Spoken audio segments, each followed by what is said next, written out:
Ahí están viendo todos la pantalla, ¿no? Sí, estamos viendo. Perfecto, bueno.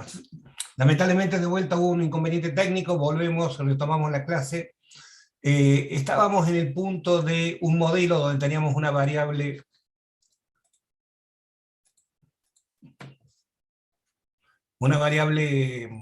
aleatoria discreta, con un espacio muestral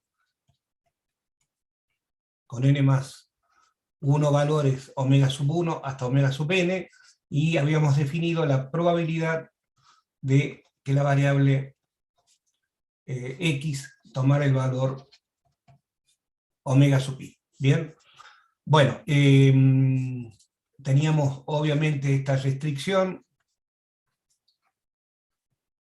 lo cual nos dice de que a un punto en la variedad estadística, que va a ser una de las distribuciones de probabilidad para esta variable aleatoria, lo vamos a identificar como un punto sobre una variedad de dimensión n, en la cual vamos a usar coordenadas θ i igual a p sub i. Bien, con i de 1 a n. Con esta cantidad queda perfectamente identificado el punto en la variedad estadística.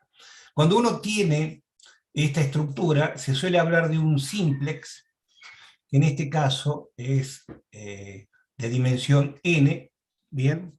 Y la imagen que uno puede hacerse de un simplex de dimensión 0 es un punto, de dimensión 1 es una recta, de dimensión 2 es un triángulo, y de dimensión 3 es una pirámide,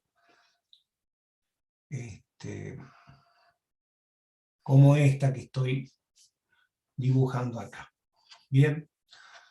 Bueno, pero lo interesante, desde el punto de vista de la geometría, es que uno puede mapear estos simplex en un octante de una esfera. En particular, si yo tengo una esfera,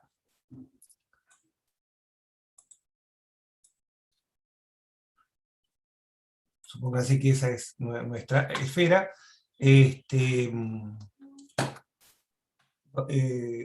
podemos mapear el simplex en una esfera de dimensión n, en particular en el primer octante de esa esfera. Vendría a ser esta zona. Sencillamente, ¿por qué el primer octante? Bueno, porque todas las probabilidades son siempre mayores o iguales que 0. ¿Bien?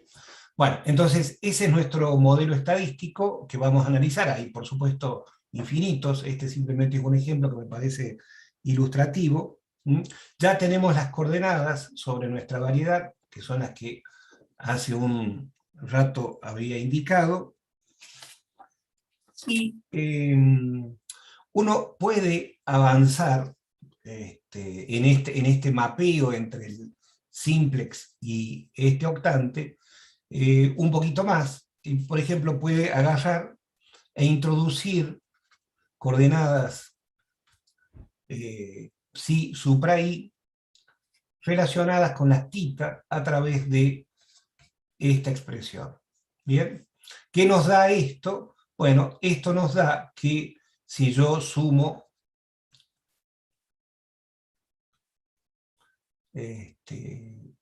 los cuadrados de estas nuevas coordenadas,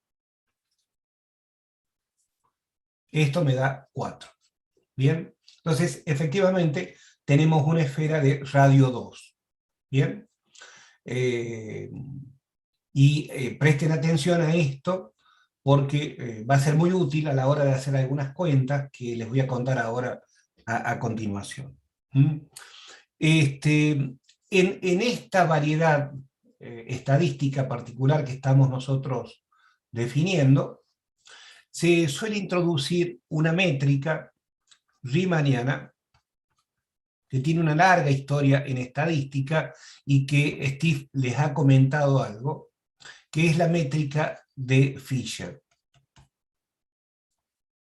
Esta métrica es de naturaleza puramente estadística. ¿Por qué digo eso? Bueno, porque tiene que ver con las fluctuaciones estadísticas en un modelo. ¿Bien? Este señor Fisher es un estadístico muy famoso de los años 20-30, y él introdujo por supuesto, él no lo pensaba en esos términos, pero hoy en día la lectura que uno hace desde la geometría de la información es que esta métrica, esta idea de Fisher para hacer análisis estadísticos, se puede representar como un elemento de línea en nuestra variedad estadística que está dada por esta expresión. Ya voy a aclarar un poquito lo que significa esto, pero este es nuestro elemento de línea asociado con la métrica de Fisher. ¿Bien? Bueno, ¿qué estoy queriendo decir acá? Algunas cosas que vale la pena formalizar. Primera, nosotros hace un ratito yo les comenté en el repaso de que cuando teníamos un sistema de coordenadas x, y, nosotros asociábamos una base coordenada que denotábamos de esa forma. Esta base coordenada era una base justamente para cada espacio tangente que estaba asociado con este sistema de coordenadas. ¿Está bien? ¿Por qué digo asociado? Bueno, porque yo siempre insisto de que todo es local. Entonces, localmente uno puede tener este sistema de coordenadas y no ser válido globalmente. Entonces, en la región donde este sistema está definido, estos son elementos de la base para los espacios tangentes que pertenecen al entorno donde estas coordenadas están definidas. Un concepto que seguramente ustedes han visto en los cursos de álgebra es, dado un espacio tangente o un espacio vectorial genérico, uno puede pensar en el espacio dual. ¿Qué lo quiere el espacio dual? Bueno, era el conjunto de todos los funcionales lineales que tomaban elementos de este espacio vectorial y daba por resultado un número, y lo que uno exigía es que esos funcionales fuesen lineales. Ese es el espacio dual. Entonces, en el contexto a los elementos de la base del espacio dual se los suelen definir de esta manera. Estos son entonces operadores que actúan sobre vectores que viven acá y por resultado dan números. En particular, esta base, que es la base dual de esta, tiene como efecto que al actuar sobre uno de los elementos de la base, esto da la delta de Kronecker. Acá, perdón, acá viene un J. ¿Qué quiero decir con esto? Bueno, que es igual a 1 si I es igual a J, y 0 en caso contrario. ¿Bien? Bueno, eso estaría definiendo este elemento dual. Entonces, en ese contexto, lo que yo estoy diciendo acá es que, bueno, estoy diciendo varias cosas. Primero, estoy dando, genéricamente, si nosotros tuviéramos una métrica en nuestra variedad, uno podría escribir el producto escalar, o sea, en esta casilla y en esta casilla yo voy a poner vectores, y los podría escribir de esta manera.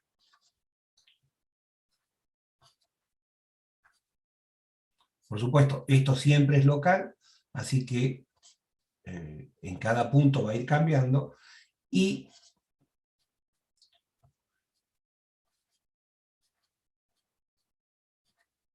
esta sería una expresión para el producto escalar.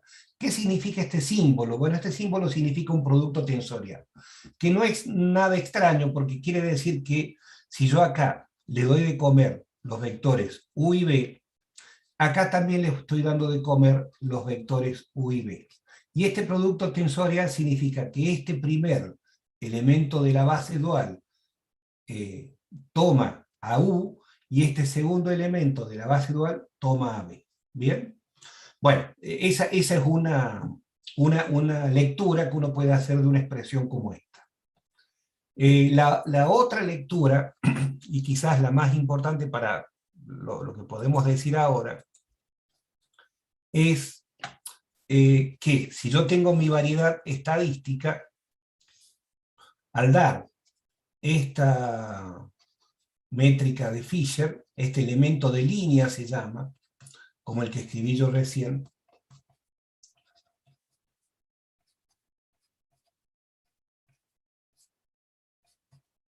lo que estoy dando es una manera de calcular, acá yo exagero para que se vea, pero estoy pensando en la separación entre dos puntos vecinos. ¿Bien? Estos dp, que son la diferencia entre estas coordenadas y estas coordenadas, son justamente estos que están acá. O sea que al dar esta expresión yo estoy dando un elemento de línea infinitesimal sobre la variedad. Ahora, si somos más rigurosos, ustedes se acuerdan que yo sugerí tomar como coordenadas de esta variedad a estas titas. ¿Bien? Bueno, en términos de esa tita, la métrica de Fisher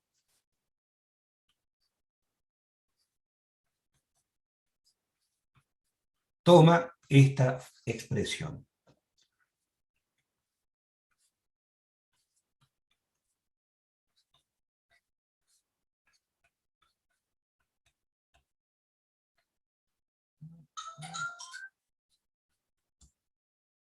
Bien, esta sería la expresión formal de nuestra métrica de Fisher en las coordenadas tita. Fíjense que acá estamos pensando que M es una variedad de dimensión n. ¿Bien? Entonces, los índices estos siempre corren de 1 a n, tanto el i como el j. Bueno, y eso es coherente acá. ¿Bien? Todo lo que aparece en esta expresión son cosas que van de 1 a n. ¿Bien? Bueno, entonces, ahí tenemos la expresión para nuestra variedad estadística correspondiente a este ejemplo particular de una variable aleatoria discreta. ¿Bien?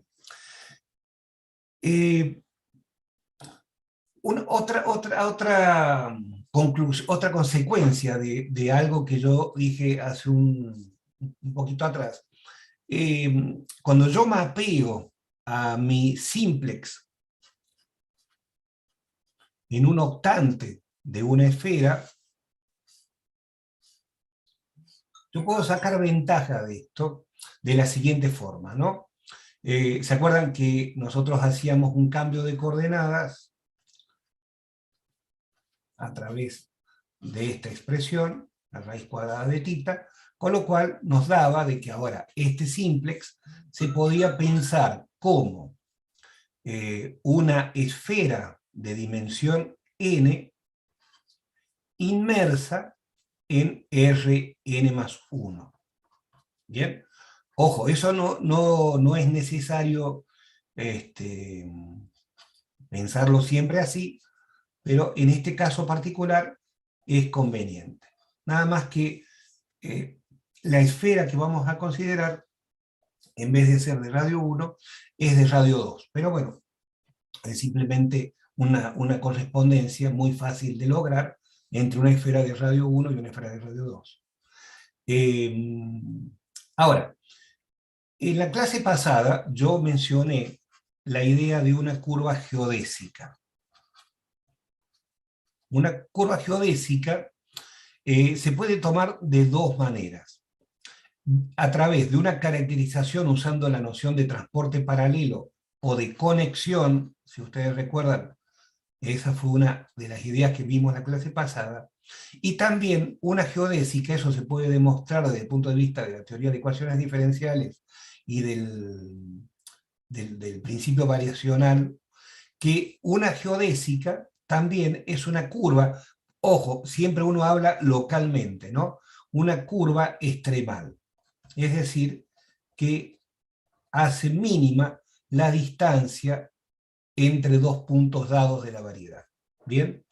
En el caso de una curva extremal, dado que uno tiene una conexión que la puede derivar a través de la relación con la métrica de Fisher, uno puede demostrar que la ecuación diferencial que satisface una, una curva extremal, supóngase que tenemos la curva extremal gamma, que tiene coordenadas tita 1, tita n, ¿bien? Estas son las coordenadas que estamos usando para identificar los puntos de la variedad. Bueno, siendo una curva, estas van a depender del parámetro t, y se puede demostrar, lo escribo acá, se puede demostrar que una curva geodésica cumple con esta ecuación diferencial.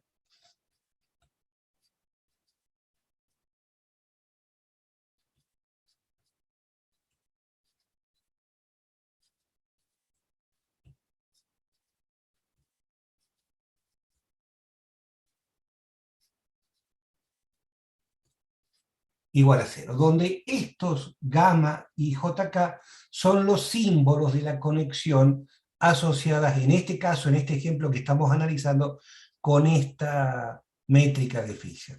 ¿Bien? Entonces, bueno, los teoremas de existencia y unicidad de ecuaciones diferenciales permiten ver de que la solución de esta ecuación diferencial existe y es única, por supuesto, siempre en términos locales. ¿Mm?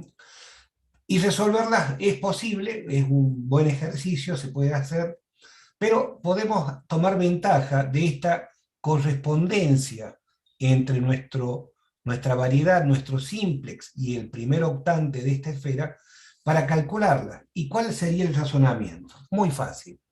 Nosotros sabemos que para una esfera, supongamos que tenemos nuestra, nuestra esfera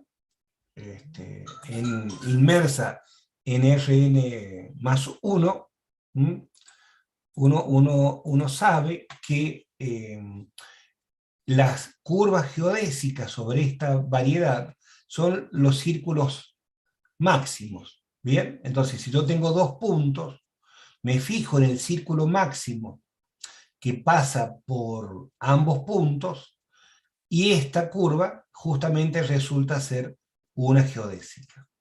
Entonces, aprovechando el hecho de que yo puedo hacer una relación entre nuestra variedad estadística y esta esfera inmersa en Rn más 1, yo tengo una expresión muy fácil para, para las geodésicas asociadas con nuestra métrica de Fisher. ¿Bien? Entonces, voy a hacer una síntesis de esto porque es importante. Nosotros tenemos nuestra variedad estadística. Sobre ella hemos definido la métrica de Fisher. Luego, a esta variedad estadística la llevamos al primer octante de, a ver, lo dibujo acá, de una esfera inmersa en R más 1. Si nosotros fuésemos capaces de demostrar que esta métrica de Fisher es la métrica euclidia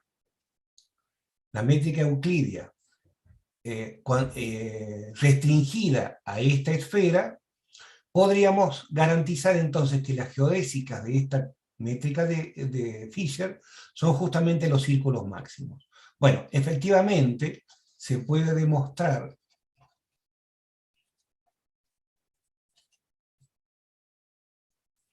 que la métrica de Fisher, que yo escribí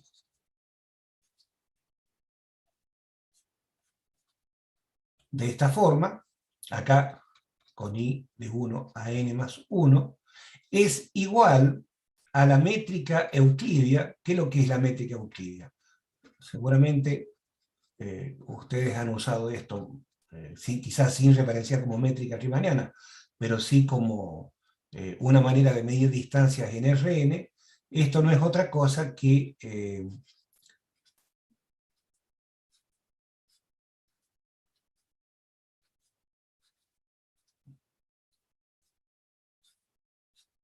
esta expresión. ¿Bien? Entonces, cuando restringimos esta métrica euclidia a esta esfera, resulta, es una cuenta que se puede hacer, esta métrica de Fisher. Y con eso entonces estamos tranquilos que efectivamente las geodésicas asociadas con esta métrica de Fisher son los círculos máximos. ¿Bien? Bueno, esa cuenta, si tuviéramos más tiempo, la podríamos explicitar, simplemente se lo comento, y entonces aceptemos ese resultado, y uno puede entonces ahora decir que la distancia geodésica asociada a la métrica de Fisher entre dos distribuciones de probabilidad. No pierdan de vista de que cuando yo escribo P y Q estoy pensando en distribuciones de probabilidad, es decir, P va a ser una colección de n más 1 números positivos que suman a 1, y Q también va a ser una colección de n más 1 números positivos que suman a 1. Bueno, la distancia geodésica asociada con esta métrica de Fisher se puede demostrar, haciendo todo ese razonamiento que yo les mencioné hace un ratito, se puede escribir de esta manera. Como 2 veces, este 2 tiene que ver con el hecho de que esta esfera de radio 2, el arco coseno. ¿Por qué el arco coseno? Bueno, porque justamente este es el ángulo entre estos dos puntos. ¿Bien? Entonces, el arco coseno de esta suma.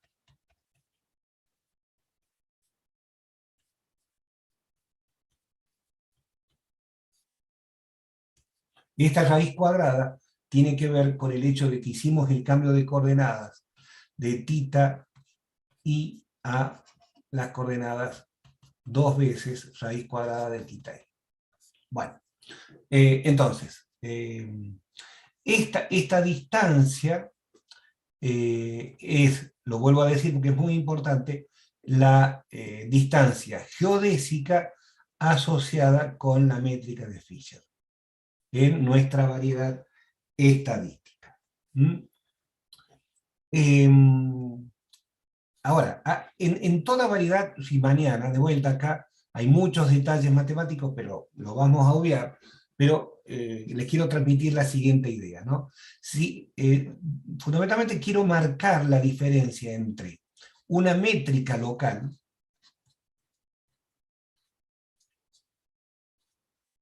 como es la dada por esta expresión.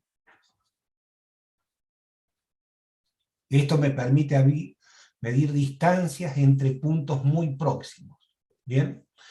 Y otra noción que yo di el día lunes, que era la de un espacio métrico.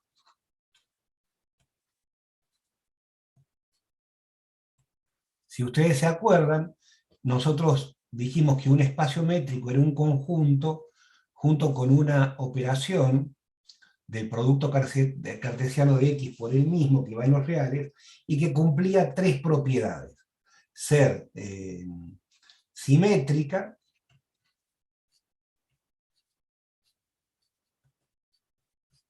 ser definida positiva, y el igual a 0 solo se da si P es igual a Q, y cumplir la desigualdad triangular.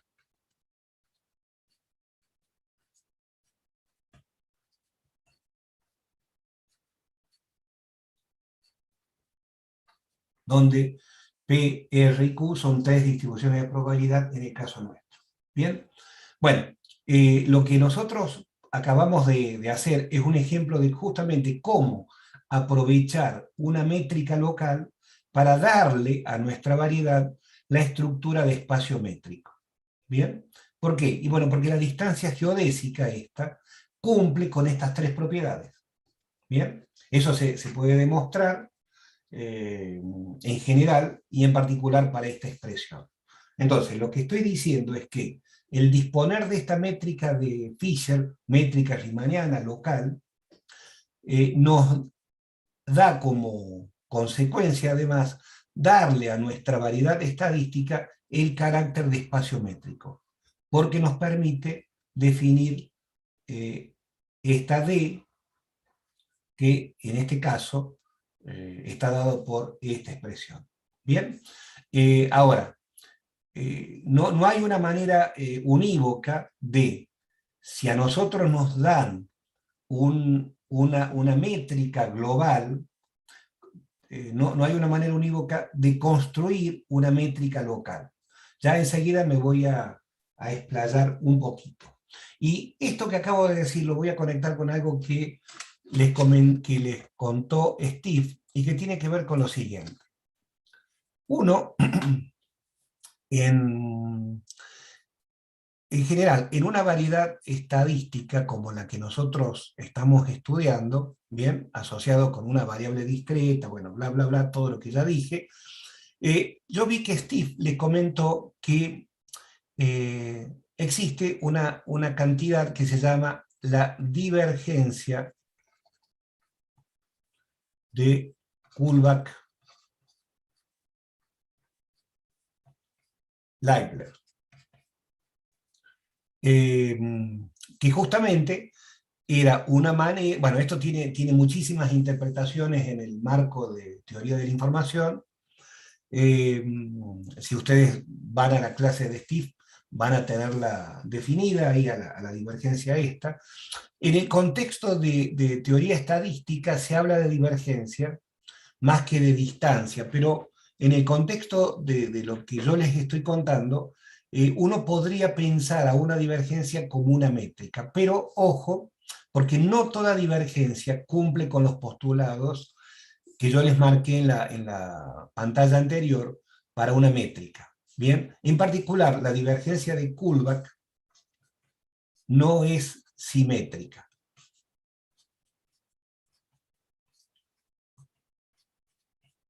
Sí se puede demostrar de que es definida positiva,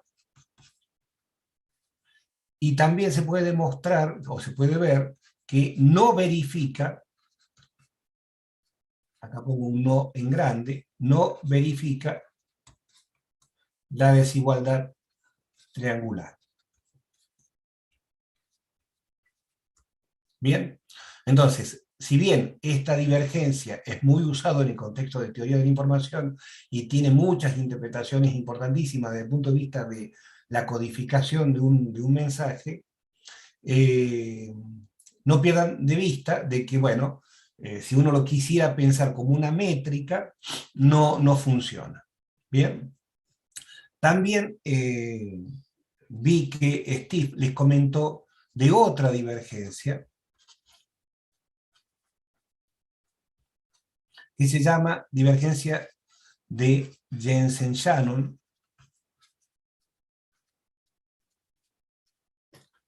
y que está definida, vamos a llamarla así, entre dos distribuciones de probabilidad P y Q. No pierdan de vista de que estos son puntos en nuestra variedad estadística M. Este es el punto P, este es el punto Q.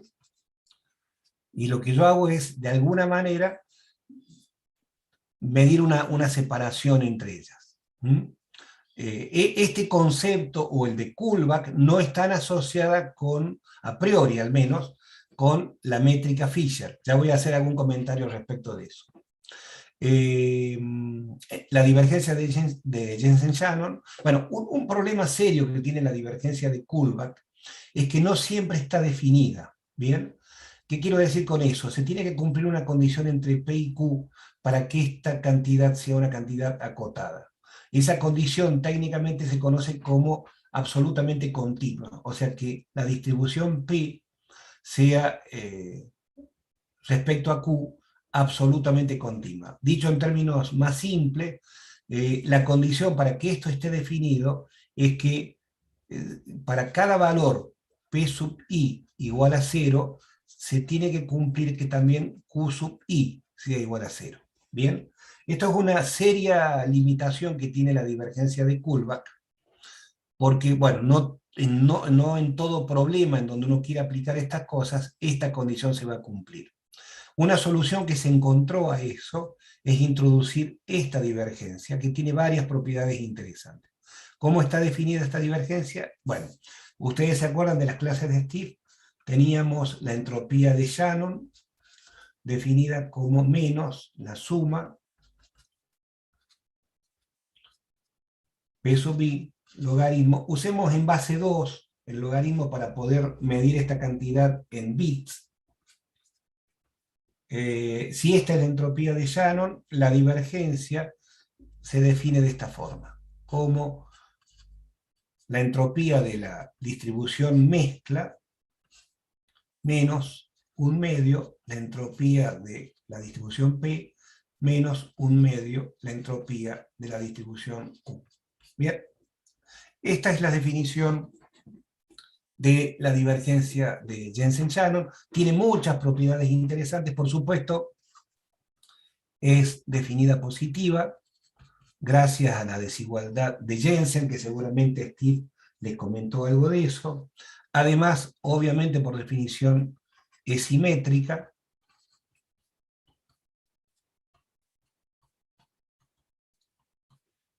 Se anula si, solo si P es igual a Q. Y un resultado que se pudo demostrar es que la raíz cuadrada, no la divergencia propiamente dicha, sino la raíz cuadrada de la divergencia,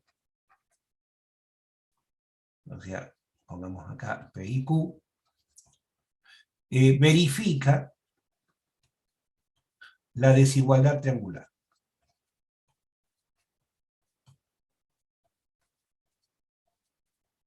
Bueno, eso hace de que disponer de esta divergencia en nuestra variedad estadística le da a esa variedad el carácter de espacio métrico. Pero no confundan el hecho de tener una métrica global con la métrica diferencial. ¿Bien? Esta cantidad, esta métrica que yo acabo de mencionarles, a ver, la vamos a llamar así. Esta métrica que yo acabo de definir como métrica en el sentido de espacio métrico, no en el sentido de variedad riemanniana. Esta métrica que yo acabo de definir como la raíz cuadrada de la divergencia de Jensen-Shannon no es igual a la distancia geodésica que yo en la pantalla anterior les comenté, que se puede obtener a través de la métrica de Fisher. ¿Bien? O sea, esto es una manera de enfatizar que sobre una misma variedad estadística uno puede medir separación entre distribuciones de probabilidad de distintas maneras. Por ejemplo, usando la divergencia de Kullback-Leibler, que lamentablemente cumple muy pocas propiedades de una métrica, la raíz cuadrada de la Jensen-Shannon, que cumple todas las propiedades de una métrica, y también podemos tener una métrica que se obtuvo a partir de la distancia geodésica correspondiente a la métrica riemanniana de Fisher. ¿Bien? Bueno, y por supuesto hay toda una familia de divergencias que Steve les comentó, algunas de ellas caracterizadas con el nombre de Salicru. ¿Bien? Bueno, de todo, lo interesante es que cuando uno se enfrenta a resolver algún problema concreto, no toda divergencia es equivalente. Entonces, ¿qué quiero decir con eso? que para ciertos problemas se adapta mejor usar la Kullback, para otros problemas se adapta mejor la Jensen, para otros problemas se adapta mejor la distancia geodésica, y bueno, y hay toda una familia, acá tenemos un ejemplo de una familia de divergencias que se adaptan mejor a cada uno de los problemas. O sea, no hay una receta única de qué divergencia usar, o de qué distancia usar, o de qué métrica usar sobre nuestro modelo estadístico. Bien, en particular hay una familia muy interesante de divergencias que se conoce como las divergencias de César, y que están definidas de la siguiente manera. Supóngase que tenemos una función convexa. ¿Qué es lo que es una función convexa? Es una función cuya derivada segunda es positiva. ¿Bien? Y le vamos a pedir también a esta función convexa que en 1 valga 0. Entonces, una divergencia César,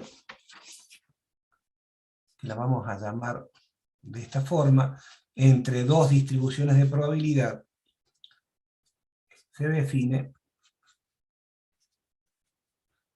por esta expresión.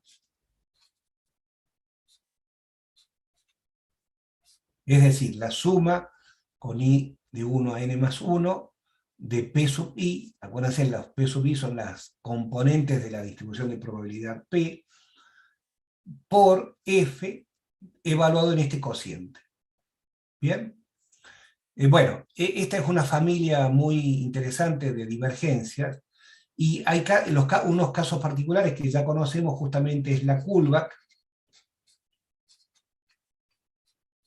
Otro ejemplo particular de esto es la Jensen-Shannon, ¿bien? Y, bueno, estos son casos particulares, ¿bien? Y hay muchas más que son de este tipo. Ahora, miren una cosa interesante. Si nosotros tenemos una divergencia César, fíjense lo que podemos calcular, ¿no? Supónganse que P y Q son dos distribuciones próximas.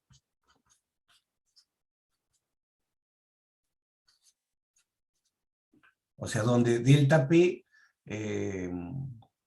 son cantidades pequeñas. Por supuesto, el requerimiento de que tanto P como Q estén normalizados, ¿bien?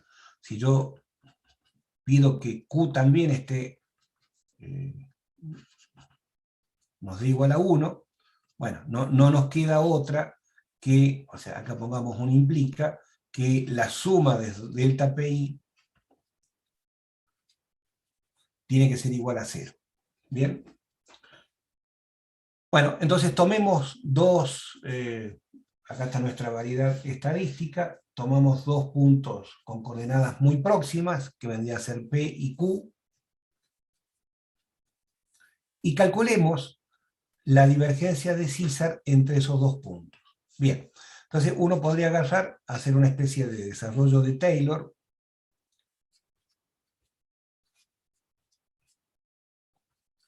y esto nos queda de la siguiente forma.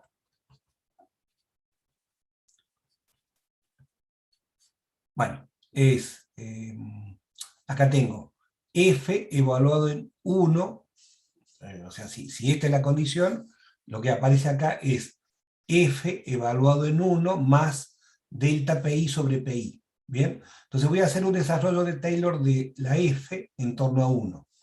Entonces me queda f en 1 más f' en 1 por delta pi sobre pi, y lleguemos a la orden 2.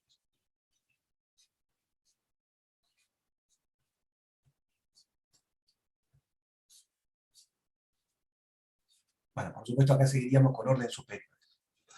El primer término se anula por esta condición que le pedimos a la f.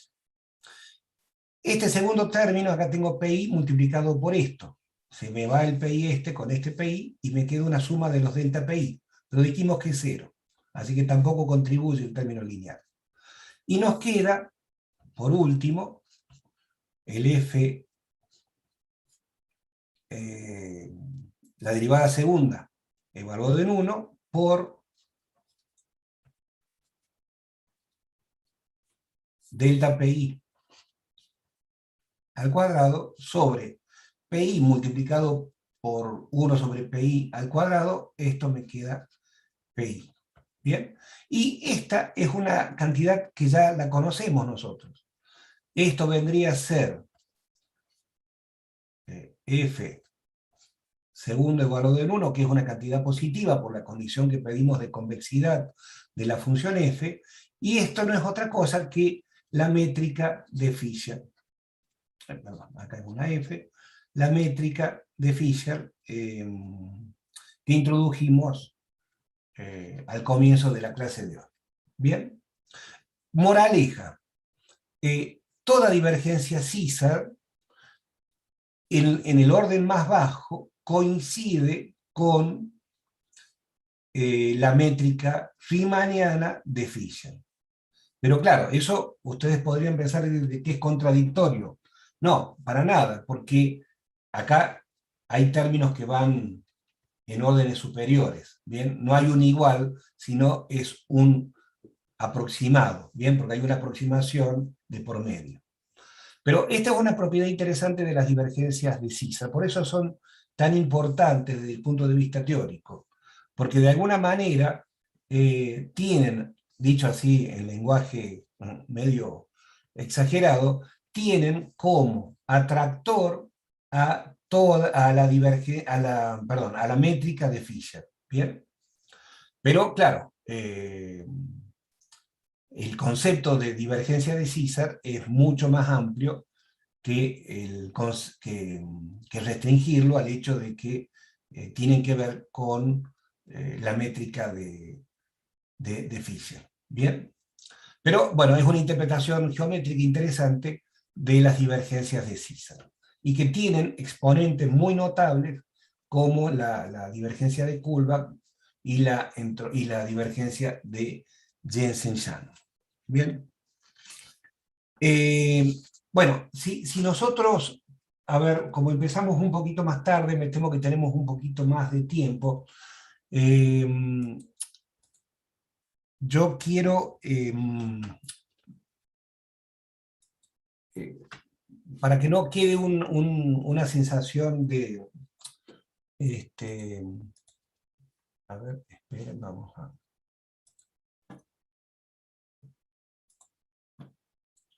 Ahí está.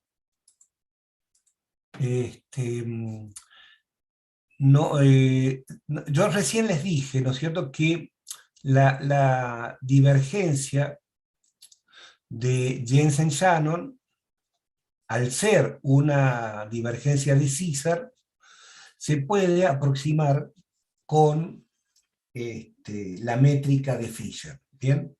Pero si uno agarra y se toma el trabajo de ir a órdenes más altos, uno puede demostrar que cuando P y Q son próximos,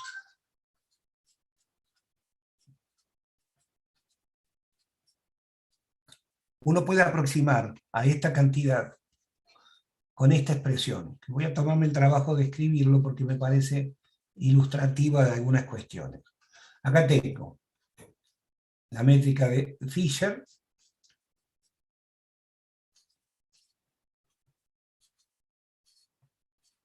Esto es lo que acabo de demostrar. Digamos, si nosotros tomamos la función f que corresponde a la divergencia de Jensen-Shannon, cuando le evalúa su derivada segunda en 1, me da este factor 1 sobre 8. ¿Bien? Eso es lo que yo les dije recién. Pero yo también les advertí que ahí no se acababa la historia, sino que seguían órdenes más altos. Bueno, si calculamos los órdenes más altos, haciendo una cuenta, que no es muy tediosa, pero bueno, hay que hacerla, uno puede demostrar que el orden cúbico se puede escribir de esta manera.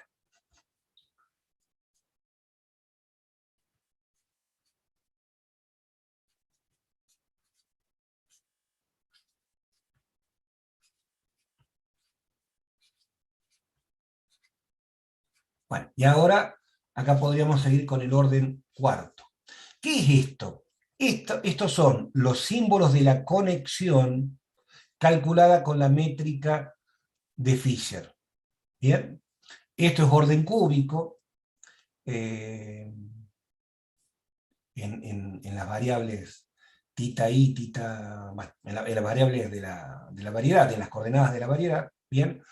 Entonces, lo interesante es que si bien esto uno lo introdujo como una manera de medir distancias entre puntos arbitrariamente separados,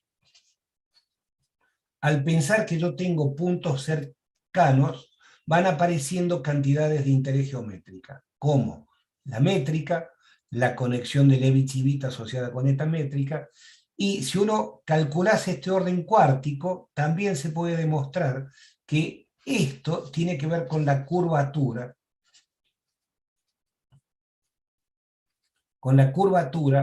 de Riemann calculada con esta conexión. ¿Se acuerdan que el otro día yo les mencioné que si teníamos una conexión, uno podía agarrar, tomar un lazo cerrado acá en la variedad, hacer el transporte paralelo, partíamos de un vector, lo hacíamos trasladar paralelamente, y si la variedad tenía curvatura, los vectores estos no coincidían, y la diferencia entre estos vectores era proporcional a la curvatura. Bueno, a esa curvatura es la que me refiero que aparece acá.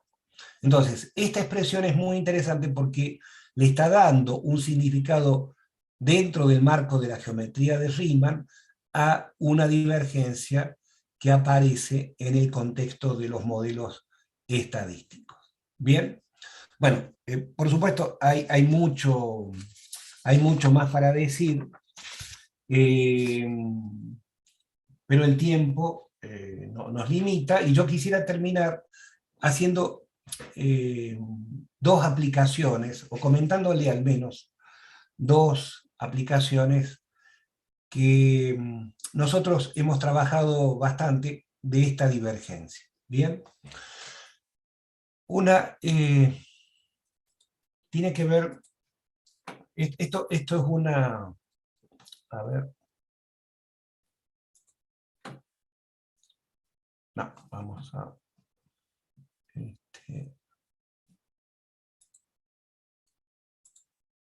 ahí está. Bien, entonces estaríamos en aplicaciones.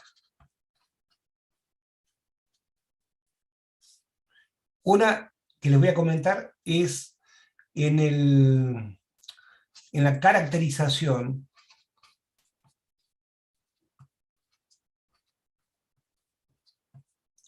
de series temporales.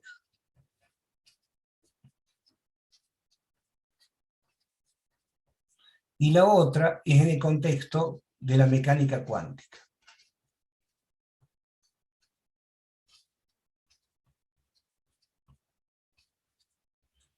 Empecemos con la caracterización de series temporales. Bueno, a ver, ejemplos de series temporales. Por ejemplo, una secuencia de ADN, ¿bien? En donde aparece la sucesión de las bases estas. La gente se puso a estudiar las secuencias de ADN desde un punto de vista estadístico, y lo que uno ahí usa es, bueno, usualmente son series largas, ¿no es cierto?, con estas cuatro bases, 30, 100.000 bases, y uno puede hacer un estudio si, por ejemplo, ¿no?, la frecuencia con la que aparece el A es la misma frecuencia con la que aparece, perdón, supóngase que tenemos acá la secuencia completa, ¿bien? Entonces uno podría decir, bueno, a ver, en este tramo, o en este tramo, o en este tramo, si la frecuencia con la que aparece A en este tramo es la misma frecuencia con la que aparece A en este tramo, o la misma frecuencia con la que aparece A en este tramo, ¿bien? Si no hubiera diferencia de esas frecuencias, uno podría hablar de una distribución estacionaria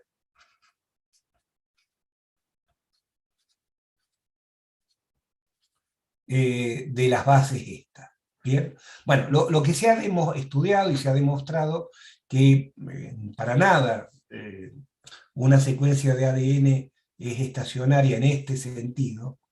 Y entonces hay gente que se ocupó de separar a esas secuencias de ADN en subsecuencias donde sí hay una distribución estacionaria de los símbolos. ¿Bien?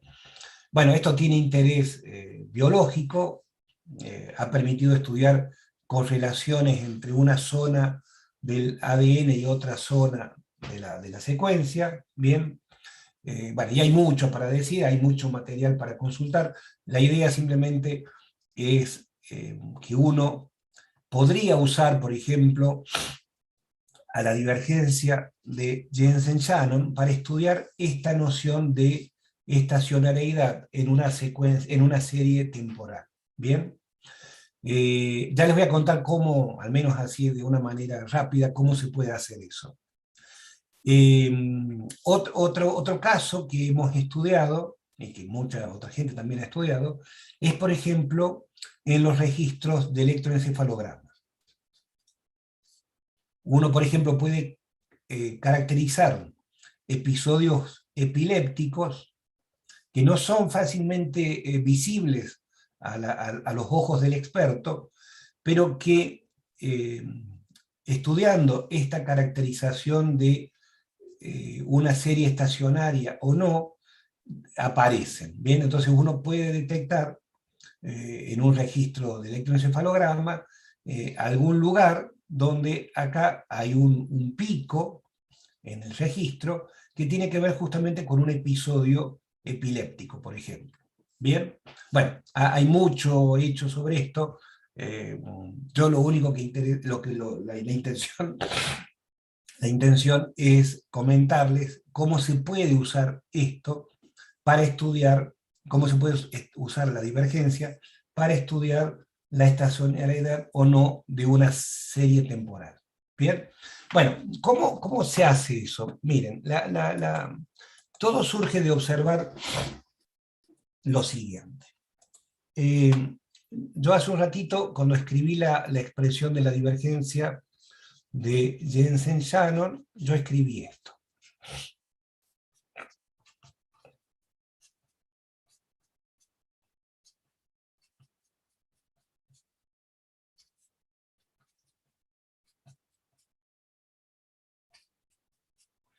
Donde la H es la entropía de Shannon. ¿Bien? Ahora, uno acá tiene un medio, o sea, si uno lo desglosa un poquito esto, uno tiene un medio de P más un medio de Q. ¿Bien? Bueno, de alguna manera, el hecho de que tanto P como Q estén acompañadas por el mismo factor es un indicativo de que uno le está dando el mismo peso a la distribución P que a la distribución Q. Ahora, desde el punto de vista de la inferencia bayesiana,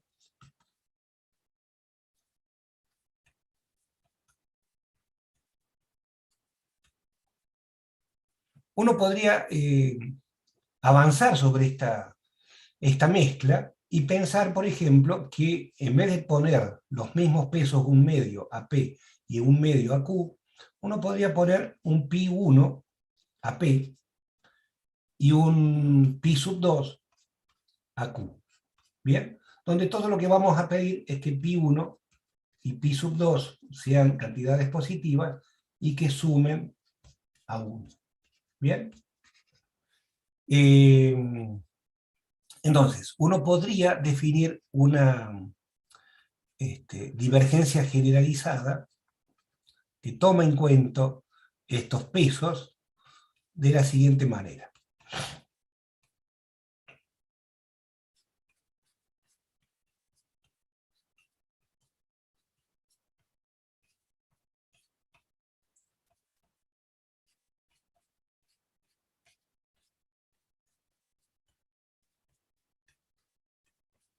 Bien, Esa sería nuestra divergencia generalizada.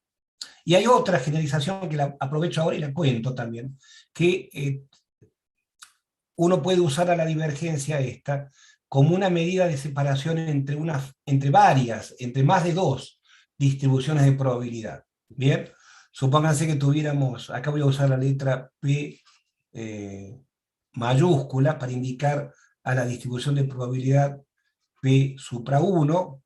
Esto desde el punto de vista de nuestra variedad estadística sería puntos P1, 1, P sub n más 1, 1, bueno, y así también podemos tener una distribución P sub 2, y de vuelta sería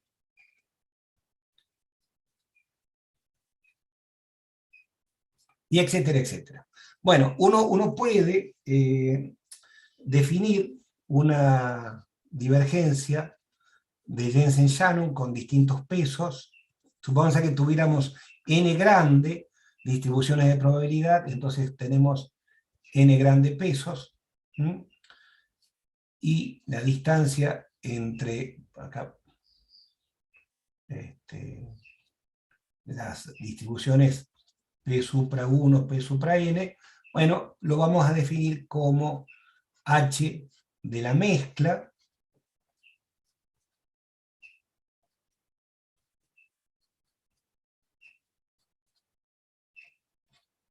menos una suma de los pesos,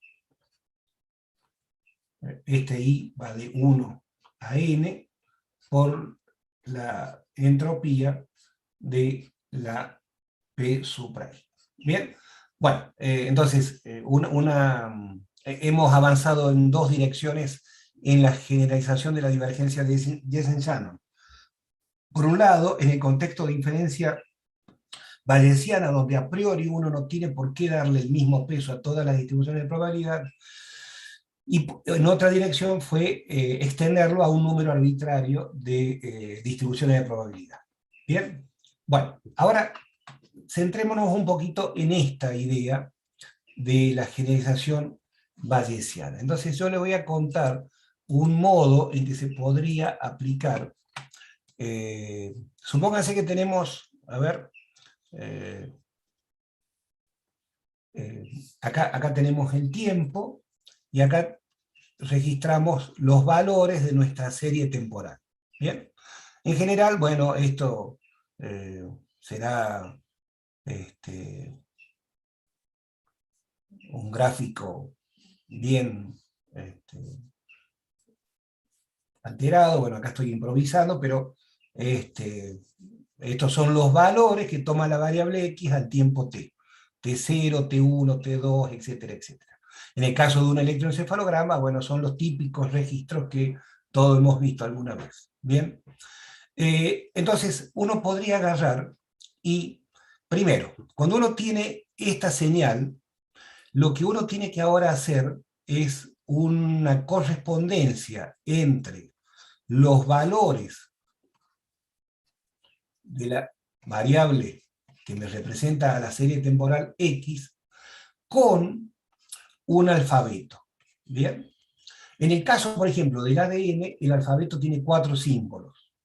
Ahora, cuando uno, por ejemplo, tiene un electroencefalograma como serie temporal, y ahí hay todo un desafío de cómo hacer una buena correspondencia entre los valores del registro y un alfabeto adecuado. Bueno, una técnica que hemos usado alguna vez, por ejemplo, fue hacer un análisis espectral de esta señal en ondículas, en wavelets, y a partir de eso generar una distribución de probabilidades. Entonces, hay un primer paso, que es a nuestra serie temporal asignarle un alfabeto.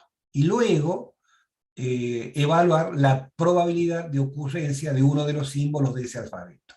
¿Bien? Bueno, ese es el primer paso entonces. Ya supónganse que tenemos eso. Y por lo tanto tenemos nuestras distribuciones de probabilidad. ¿Bien? uno podría estudiar la estacionariedad de este registro de la siguiente forma, ¿no? Por ejemplo, uno podría agarrar y definir un cursor móvil. Este cursor va tomando, se va moviendo en el rango entre 0 y el valor máximo. Acá tendremos, no sé, supónganse que tenemos un registro con 1500 datos, bueno, este sitio será el que corresponde a 1500. ¿Bien?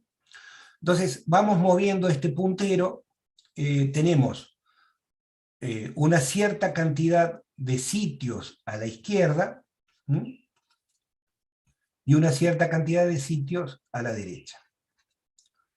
Entonces, uno podría estudiar, por ejemplo, cómo es la distribución de esta probabilidad de valores a la izquierda y a la derecha del cursor. ¿Bien? Bueno, acá entra en juego el usar adecuadamente la idea esta de los pesos. ¿Bien? ¿Cómo resulta adecuado? Bueno, por ejemplo, si uno acá tiene, yo dije, estaba dando un ejemplo donde el largo total es 1500. Supóngase que tenemos N1 sitios a la izquierda y L menos N2 sitio a la derecha. ¿Bien? Bueno, entonces podemos definir como peso a N1 sobre L y el peso pi1 y el peso pi sub 2 como L menos N2 sobre L. ¿Bien? Y entonces, uno calcula cuál es la distribución. Acuérdense, tenemos un alfabeto, ¿no? Supóngase que ese alfabeto tiene, bueno, n símbolos, no, bueno, sí, n símbolos. ¿Bien? El L total es L, así que no se me van a confundir con el número de símbolos. Entonces yo puedo evaluar contando cuántos símbolos diésimo tengo a la izquierda. ¿Bien? Y cuántos símbolos diésimos tengo a la derecha. Y eso para cada uno de los símbolos de mi alfabeto. ¿Bien? Entonces, ahí tendría distribuciones de probabilidad a izquierda y a derecha.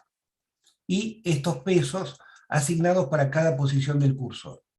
Bueno, lo que se puede ver es que, por ejemplo, en los lugares donde hay un cambio en la distribución de probabilidades, es decir, los lugares donde la secuencia esta deja de ser estacionaria, si uno graficase sobre este gráfico la divergencia de Jensen-Shannon, a ver, acá voy a cambiar de color para que se vea, lo que se puede ver es que supóngase que en este lugar la aparición de los símbolos diésimos cambió de ley de distribución de probabilidades. ¿Bien?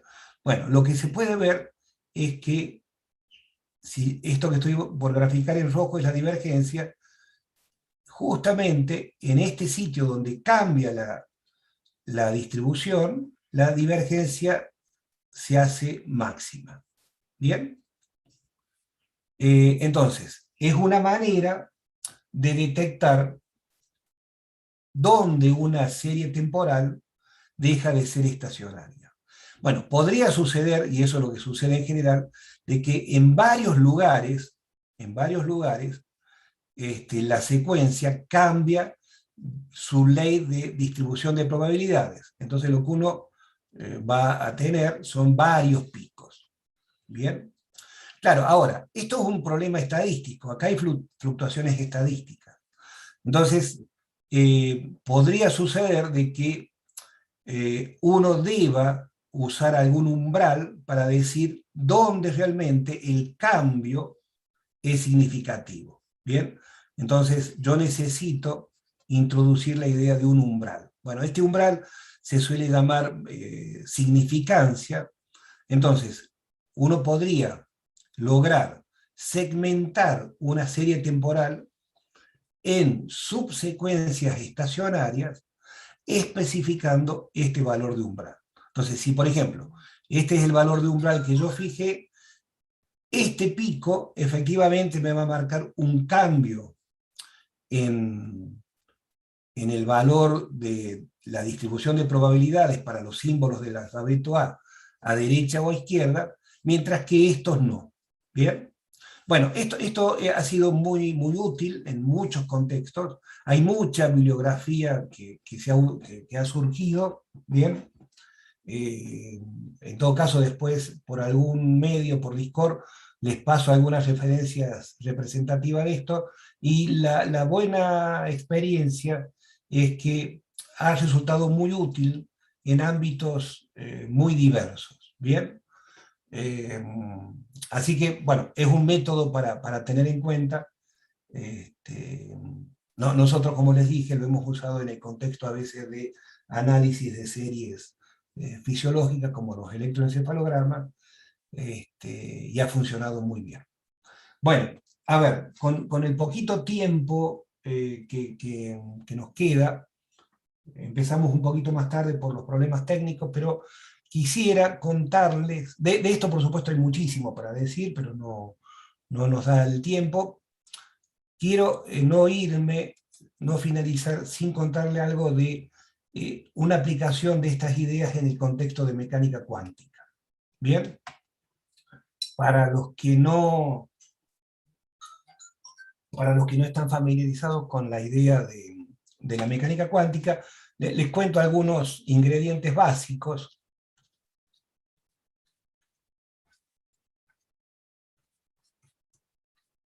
La descripción formal de la mecánica cuántica surge pensar que para cada sistema físico hay un espacio de Hilbert.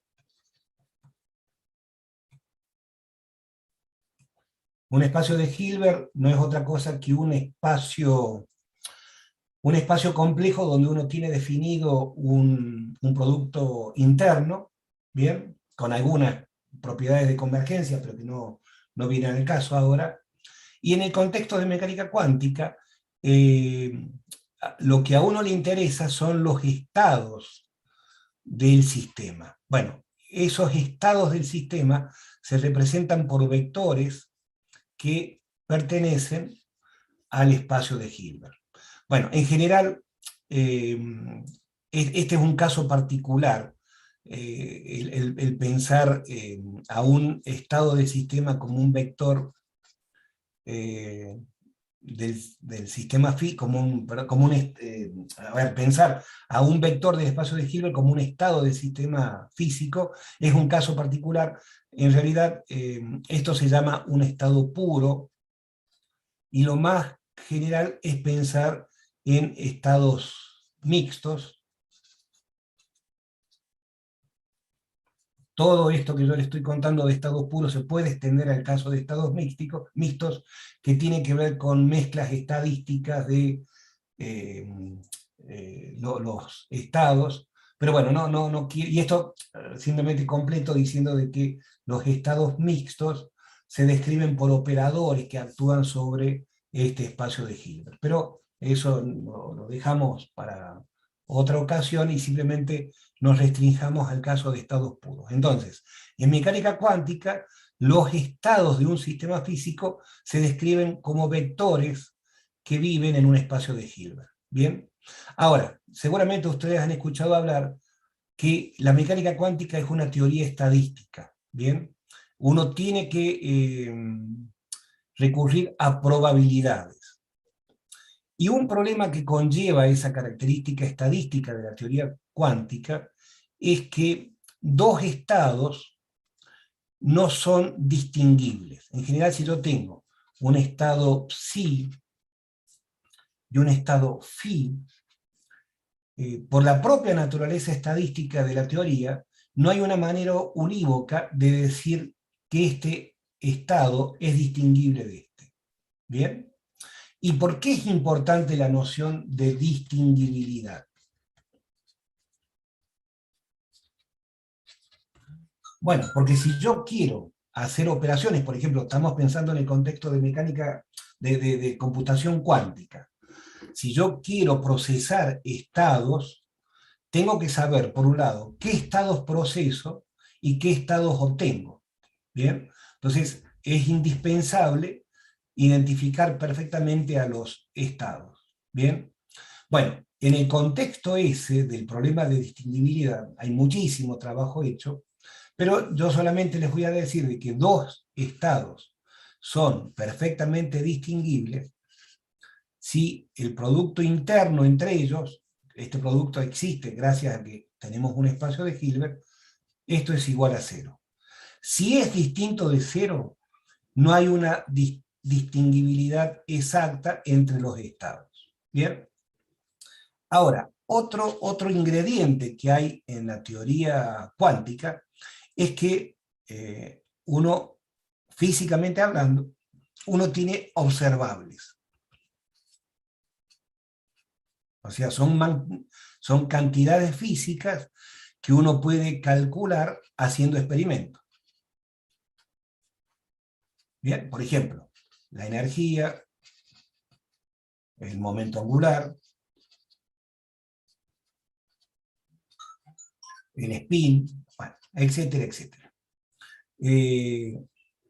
Dentro del marco de la teoría cuántica, uno asocia a un observable físico un operador hermitiano.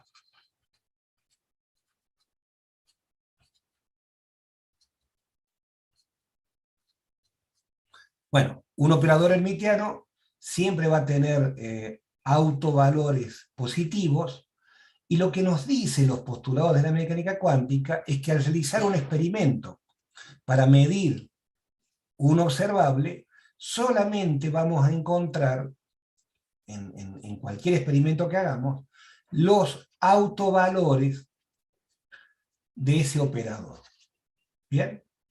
Entonces supongamos que tuviéramos un espectro discreto para el observable omega. Entonces, lo que me dicen los postulados de la mecánica cuántica es que al hacer un experimento para medir ese observable, solamente voy a encontrar uno de estos, autovalores de omega. ¿Qué es lo que es un autovalor? Bueno, todo el mundo seguramente lo ha visto alguna vez. Por ejemplo, si tenemos el autoestado iésimo, un autovalor es el numerito que corresponde de aplicar este operador hermitiano a este autovector omega sub i. ¿Bien? Y otra cosa que me dice la teoría cuántica es que la probabilidad, si el sistema físico está en el estado psi, la probabilidad de obtener el valor omega sub i se calcula como este módulo al cuadrado. ¿Bien?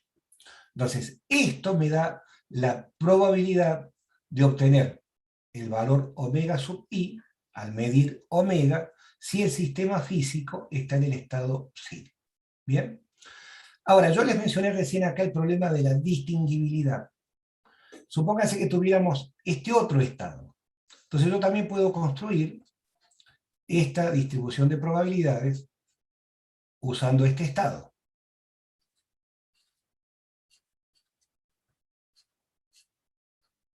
Entonces, la distinguibilidad de estos estados cuánticos termina siendo una distinguibilidad entre distribuciones de probabilidad.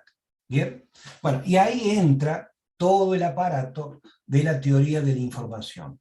¿Bien? Y de la teoría de probabilidades que vieron con Mariela. O sea, el problema serio que conduce esto es, para distinguir dos estados, debo saber distinguir distribuciones de probabilidad. ¿Bien? Bueno, ahora, nosotros hemos dedicado una buena parte de la clase de hoy a la idea de medir distancias entre distribuciones de probabilidad. ¿Bien? Entonces, podría suceder de que uno use esas nociones de distancias para distinguir distribuciones de probabilidad. Bueno, detrás de esa idea hay nombres muy célebres de la información cuántica. Uno de ellos es Guterres, en donde usando la métrica de Fisher,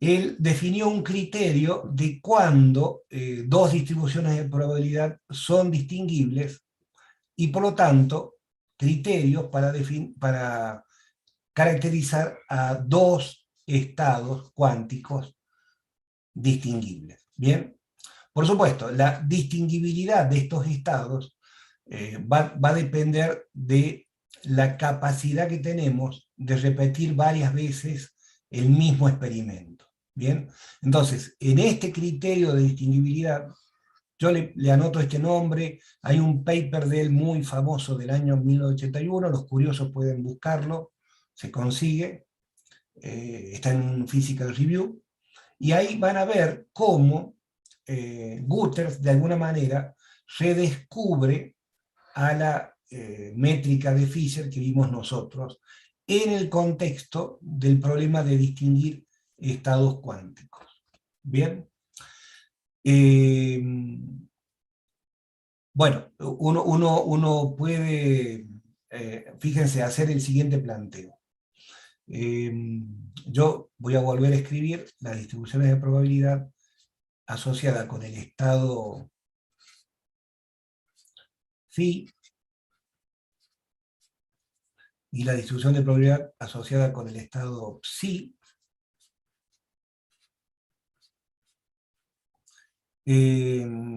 Yo hace un rato les comenté que la distancia geodésica asociada con la métrica de Fisher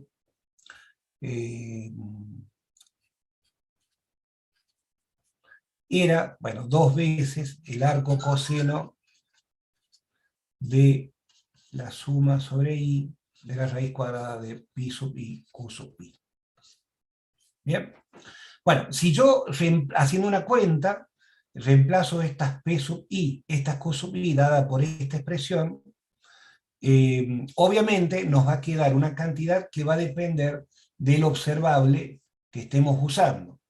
Ahora, se puede demostrar que si uno maximiza sobre todos los observables a esta distancia, el máximo sobre todos los observables de esta distancia, esto termina siendo el arco, bueno, hay un factor 2, el arco coseno del producto escalar entre el estado phi y el estado psi. ¿Bien? Entonces, acá hay una consecuencia muy importante del trabajo este de Guterres, que es que definiendo un estado, un criterio de distinguibilidad entre distribuciones de probabilidad, uno termina obteniendo esta cantidad. Y esto, dentro del contexto de la mecánica cuántica, esto no es otra cosa que el ángulo, bueno, salvo un factor, ¿no es cierto? El ángulo que forma el estado, o el ángulo que forman los estados phi y psi. ¿Bien? Y esto es una cantidad inherente al espacio de Hilbert. Entonces, el razonamiento este de distinguir distribuciones de probabilidad conduce a una cantidad que es inherente al espacio de Hilbert. ¿Bien? Bueno, este tipo de cosas nosotros la hemos extendido no usando la distancia geodésica esta, sino usando la divergencia de Jensen-Shannon. ¿Bien? Bueno, y eso ha demostrado tener varias consecuencias físicas que, bueno, lamentablemente no tenemos tiempo para comentar ahora, pero que, como les dije, en Discord les voy a poner algunas referencias para que ustedes consulten y vean por qué lado van este tipo de aplicaciones en el contexto de mecánica cuántica. Bueno, ya son prácticamente las 11, casi hemos estado 2 horas dando clases, lamentablemente tuvimos algún inconveniente al comienzo, creo que ya vale la pena cortar acá. Bien, todas las dudas que tengan o preguntas, háganmelo a través de Discord y yo les voy a contestar con todo gusto. Bien, bueno, suerte en la evaluación. Gracias, Walter, por tu clase, y también gracias a los otros dos profesores, a Mariela y a Steve, por este curso tan interesante, y bueno, gracias a los estudiantes por tomar este curso. Hay algunas preguntas en el Discord que tal vez, Walter, después quieras revisar. Por supuesto, con todo gusto, sí. Bueno, y acá está Mariela también para despedirse. Bueno, ingresé solamente para saludar, para agradecer la asistencia y el interés de todos ustedes, y ahora ya les estaba poniendo en el Discord el enlace para que se inscriban para rendir, ¿sí? Van a tener que completar un formulario, háganlo antes del domingo a la noche, para el lunes.